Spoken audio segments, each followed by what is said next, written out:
নমস্কার। আজকের কবিতা ডানপিটে, সুকুমার রায়।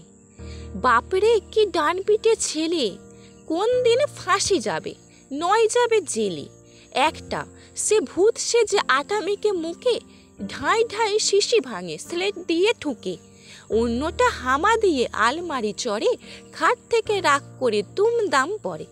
বাপরে কি ডানপিটে ছেলে, শিলনোড়া খেতে চায় দুধ ভাত ফেলে, একটার দাঁত নেই জিভ দিয়ে ঘষে, এক মনে মোমবাতি দেশলাই চষে।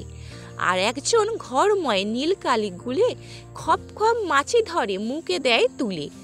বাপরে কি ডানপিটে ছেলে, খুন হতো টম চাচা ওই রুটি খেলে, সন্দেহে শুকে বুড়ো মুখে নাহি তোলে, রাগে তাই দুই ভাই ফুঁস ফুঁস ফোলে।